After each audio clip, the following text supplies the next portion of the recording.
Hi, Gareth Hosking here, and welcome to Shopper Marketing Experts. Today I'm excited to introduce our latest webcast series highlighting 5 keys to thriving in a disruptive retail environment.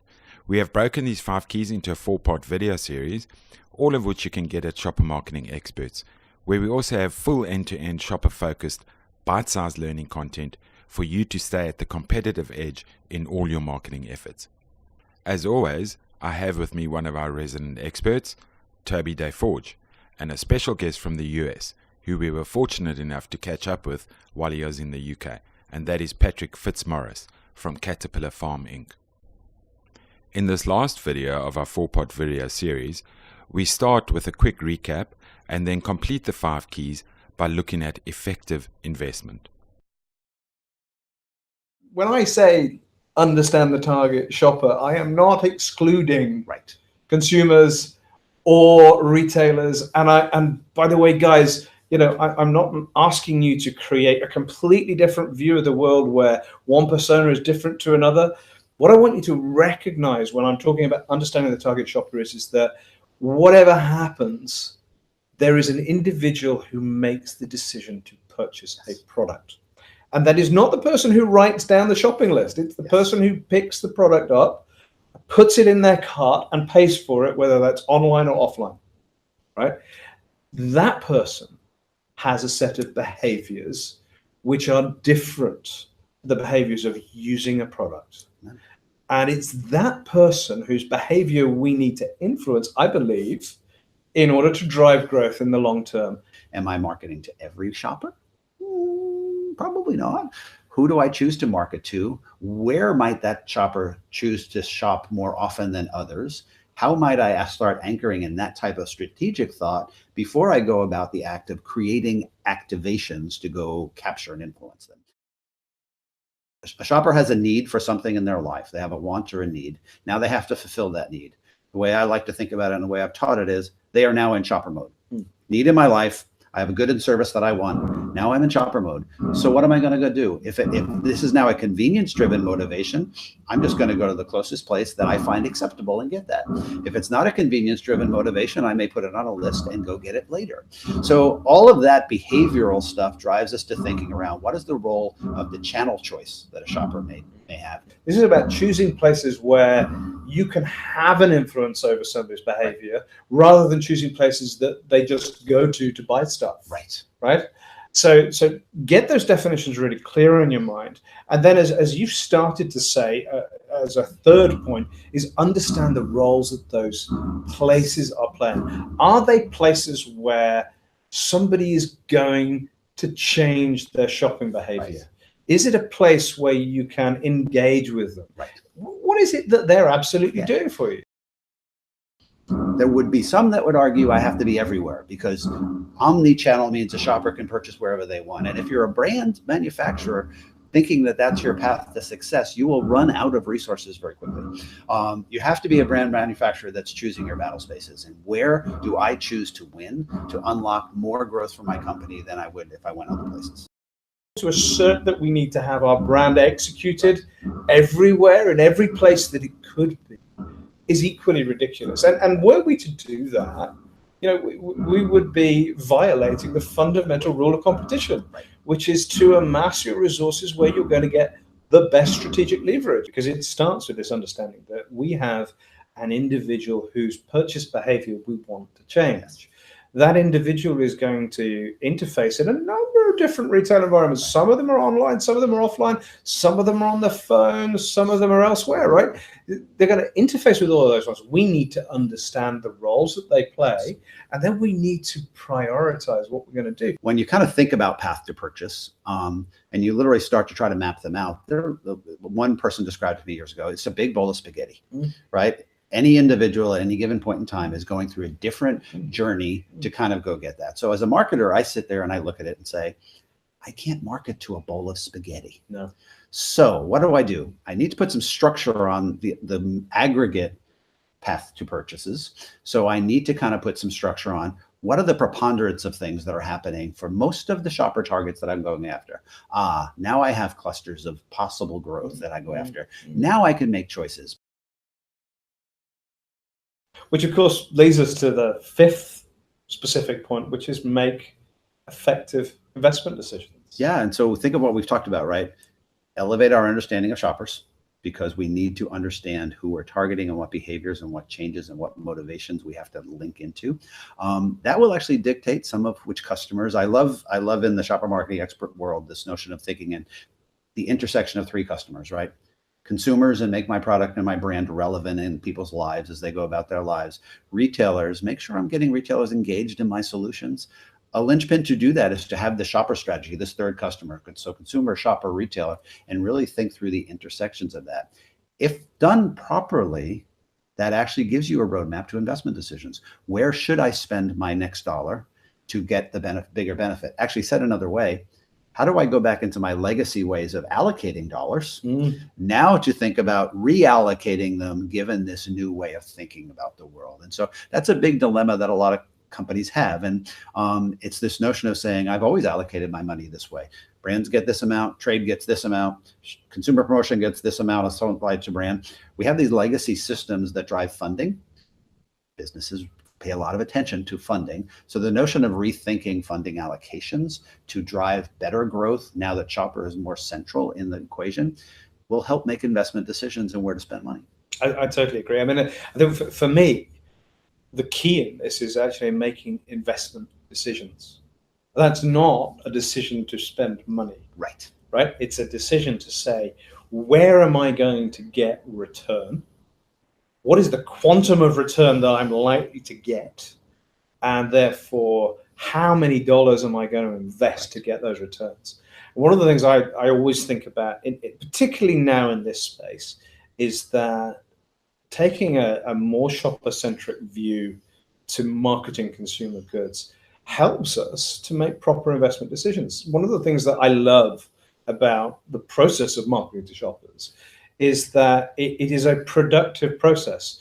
You know, you spend time and effort to understand your shoppers. You understand where they're shopping and how you might change their shopping behavior. You determine what the best activities are in order to make that happen. And when you do implement those activities, one of two things happens. Either their behavior changes or it doesn't. If that behavioral change happens and it's positive, you will see a change in your sales profile. That will liberate, in theory, more profit.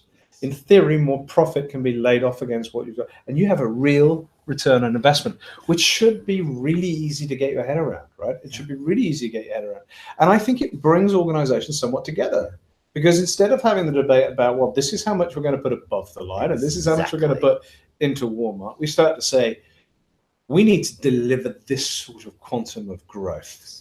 That is going to be untapped by having consumers who love our brands, having shoppers who are motivated to buy our brands and do so, and retailers who are motivated to support our brand. And by the way, whenever I use the term retailer, I really do mean any retail space. So we're not just talking about Walmart, we're talking about Amazon, we're talking about small stores, and so on.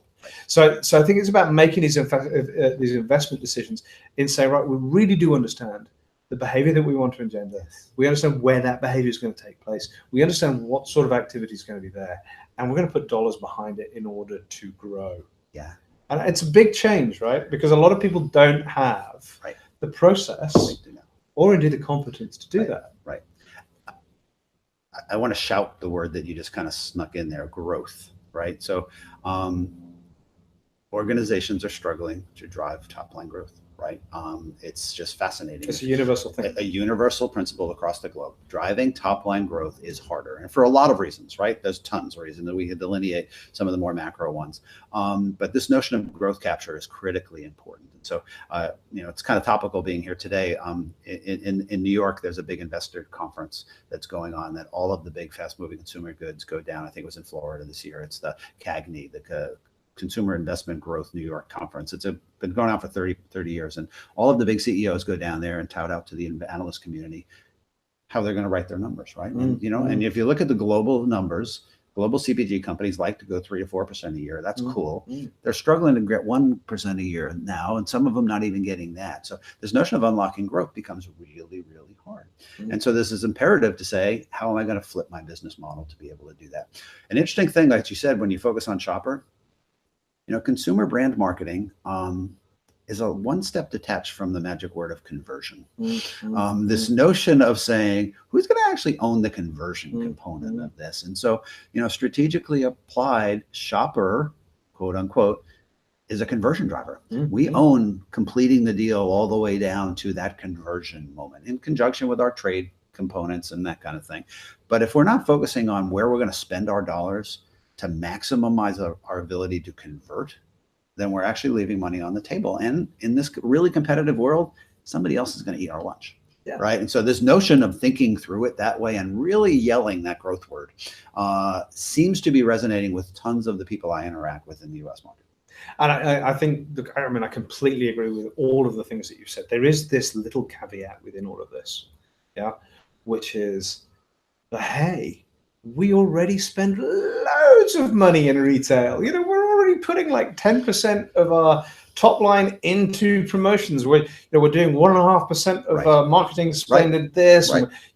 And I guess the main thing I would say about that, and by all means chip in, but the main thing I would say about that is an effective investment decision is not a decision to do more of what we did last year in last year's retail channel on the activity that we did last year. An effective investment decision is to say, we are targeting this shopper group who is behaving in certain ways in these environments. And if we put money behind activities that change that behavior favorably, we will enjoy a return.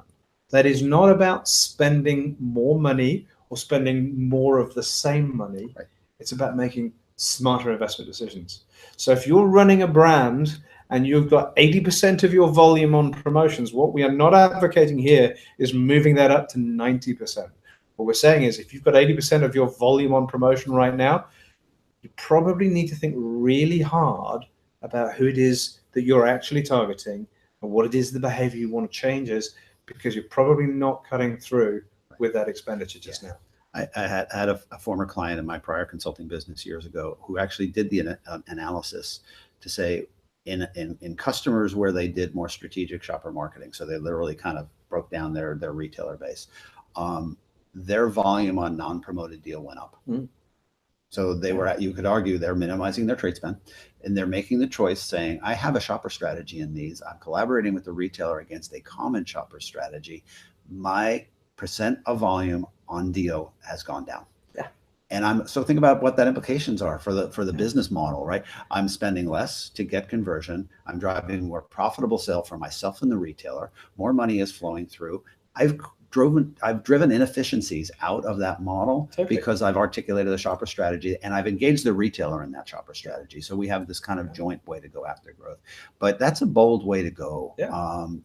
But it does seem to prove itself out when you do the math. Yeah, and indeed, I remember when we were writing the book, Deloitte's came out with a report almost concurrently articulating something like, and please, for goodness sake, don't quote me exactly on the numbers because I can't forget, something like those that are in the top quartile of growth in the US were those that were actively applying strategic shopper strategies. Strategic shopper strategies. There's a lot of strategies in that statement, right? But that more strategic approach. I think secondly, the other thing is I also remember looking at returns on investment when we came to apply these sort of structured strategies, and you saw a situation where I guess the average run rate on a return on a promotion is 30 cents in the dollar, so losing 70 cents all the time. Flipping over to delivering between 200 and 800% return on investment. So, if you can get those results, less depth of deal, better return on investment, better gross profitability, mutually shared across you and your retail partner, driving consumption growth, that is the goal that we're aiming for. And it doesn't matter how disruptive the environment is. If you are delivering those results, you're probably winning. Absolutely. And I love you brought it back to disruption, right? Because there's a couple of things that people, both individuals and companies, can do in times of disruption. They can just freak out and go, right? And I'll wait till the world settles. Winners in the time of disruption are people who make clear choices. That's right. Clarity of choice is really critically important in any environment, but certainly in disruptive ones. And so the notion of really locking down on saying, I've made enough sense of this disruption, and I'm choosing to do these things because it's the right way that I'll unlock growth, and measuring on the back end to prove that out and be nimble and agile to adapt to it is a big gear shift. Think about global CPG companies and global retail companies are set up to win in more static environments. Yeah. They're just, as organizational beasts, they're set up to win in static environments. And when environments are not static, they have to rethink how they work and build new ways of working and new people competencies to do that. And so Shopper is one of those that helps them figure out how to cope in a disruptive environment. And it's fascinating. I used an example earlier today when we were chatting, and I'll give full credit. It's the CMO of SE Johnson, and it brings to life that concept really well. So I happened to be emceeing a conference a while back, and she got up on stage and she was using oil as an analogy, saying, oil is growth in this analogy. And she said, when oil was discovered, you drill down and you'd hit a big pocket of reservoir of oil, and oil would gush up in the air, and everybody's be happy, and you're getting lots of oil. Fast forward decades, those started to dry up and less oil was coming. And so everybody said, there is no more oil. Well, equate that to what we're talking about. In this world, people will say there is no more growth.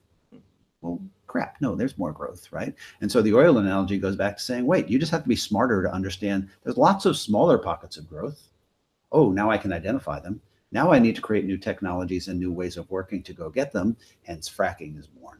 So her analogy was, we have to figure out how to be more nimble and agile as marketers to identify probably smaller aggregate pockets of growth, because big scale growth probably is harder to come by. But if we're really good, we'll go capture lots of those. And again, you and I playing in this space believe that Shopper is a pathway to do that, a clearly articulated Shopper strategy, which is driving investment choices against the highest potential demand conversion opportunities. I couldn't agree with you more. Fantastic. Awesome. So there you go. Disruptive retail environment, and 5 key things that we believe you can do. So number 1, understand in depth who your target shopper is. Define your channels. And that's not just talking about regular retail. That's all retail. That's looking at all shapes and forms. Understand the roles that those channels play really effectively. Prioritize channels and make effective decisions about what you're going to invest in.